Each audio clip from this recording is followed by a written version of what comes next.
এলাকায় মধুচক্রের আসর, যুবক যুবতীদের ধরে পুলিশের হাতে তুলে দিল স্থানীয় বাসিন্দারা।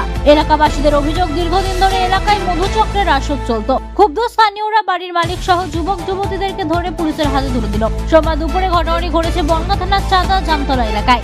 অভিযোগ, জামতলা এলাকায় গৃহবধূর বাড়িতেই চলত মধুচক্রের আসর। হাতে নাতে ধরা পড়ল অভিযুক্ত সহ কয়েকজন যুবক যুবতী। খবর পেয়ে পুলিশ এসে তাকে উদ্ধার করে। স্থানীয়রা জানিয়েছে, দীর্ঘদিন ধরেই এলাকায় রমরমিয়ে চলছিল মধুচক্রের কারবার।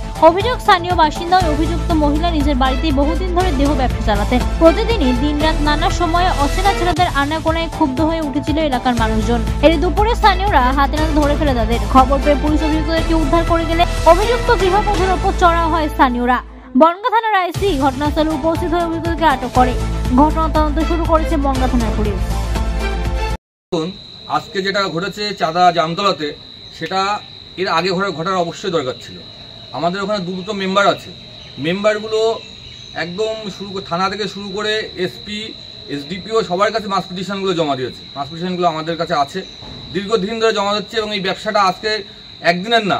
এই অপদার্থ পুলিশ প্রশাসন আজকে এদের শুধু গড়িমসির জন্যে এবং এদের কারণে কিন্তু আজকে এই ঘটনাটা। এরা যদি আজকে সক্রিয় হতো, এই দেহ ব্যবসার মতো নোংরা কাজ গাড়াপোতা পঞ্চায়েতে চলতো না, কখনোই চলতো না। এরা আসে, এখান থেকে ঘুরে যায়। এদের মধ্যে কি আছে ব্যবস্থা বা ব্যাপার সেটাও আমরা বুঝতে পারি না। আসে, ঘুরে যায়, চলে যায়, এই হচ্ছে এদের কর্মকাণ্ড। কোনোদিন তাকে একবারের জন্য অ্যারেস্টও করিনি। এই ব্যবসাটা আজকের না, আজকে 4-5 বছর ধরে কিন্তু এই মহিলা এই ব্যবসাটা চালাচ্ছে।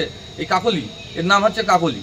গাড়াপোতা একটা সভ্য সমাজ, গাড়াপোতা পঞ্চায়েতে যারা বসবাস করে তারা সভ্য সমাজ। এই সভ্য সমাজের মধ্যে দিয়ে গাড়াপোতা পঞ্চায়েত কি জানে না যে এখানে এত বড় একটা কাজ চলছে?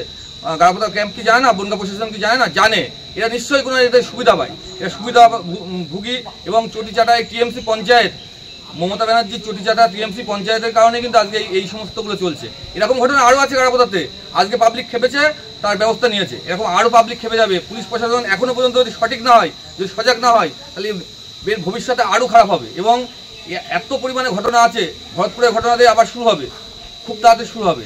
এই যা শুরু করেছে পুলিশ প্রশাসন, এই চটি চারটে এমন একটা নিম্নমানের জায়গায় পৌঁছে গিয়েছে যে তার ফলস্বরূপ আজকে পাবলিক খেপে যাচ্ছে। এই ঘটনাটা যদি পুলিশ প্রশাসন মনে করতে নিয়ন্ত্রণ করবো, তা অনেক আগেই নিয়ন্ত্রিত হয়ে যেত এবং অনেক আগেই এর একটা ব্যবস্থা হয়ে যেত। আজকে পাবলিকের লাভ দেবে কেন? রাস্তায় পুলিশ প্রশাসন থাকতে বারবার পুলিশ প্রশাসন ওখানে গিয়েছে, মাস পিটিশন জমাতে দিয়েছেন। আমার কাছে আছে মাস পিটিশনের কপি, আমি দিয়ে দেবো। বারবার গিয়েছে। তাহলে এটা যদি পুলিশ প্রশাসন চাইতো, আজ থেকে অনেকদিন আগেই বন্ধ করে দিতে পারতো। কেন পুলিশ প্রশাসন এইটা জিনিসটা বন্ধ করলো না? কেন পুলিশ প্রশাসনের বন্ধ করলো না? এর মধ্যে কিন্তুটা কি আছে? কেন পুলিশের কি ইন্টারেস্ট যেটা বন্ধ করবো না? এর তো নিশ্চয়ই একটা এর মধ্যে অন্তর্নিহিত কারণ তো অবশ্যই আছে। সেই কারণটা আমাদের খুঁজে বের করতে হবে। আর পুলিশ প্রশাসন বারবার যদি এইভাবে যদি পাবলিকের হ্যারাসমেন্ট, পাবলিককে নিয়ে যদি এই ধরনের কাজ করতে থাকে, তাহলে কিন্তু পরবর্তীতে পাবলিক খেপে গেলে কিন্তু আর পুলিশ প্রশাসনের ঠেকানোর কোনো জায়গা থাকবে না। এই যে